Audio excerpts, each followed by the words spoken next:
మళ్ళీ సంద్రం ఎక్కే సమయం వచ్చింది. ఇన్నేళ్లుగా నేను పెంచుకున్న సైన్యం మళ్ళీ సంద్రం ఎక్కి ఎలాంటి ముప్పుని నా తెగ నరికి సరుకుని తీసుకురావడానికి సిద్ధంగా ఉన్నారు.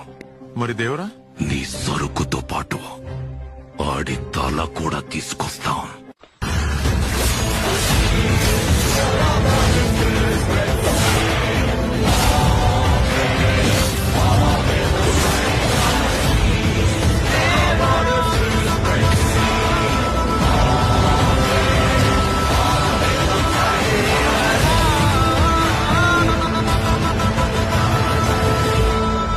खंजर देखे, शायद इसीलिए इसे लाल समंदर कहते हैं.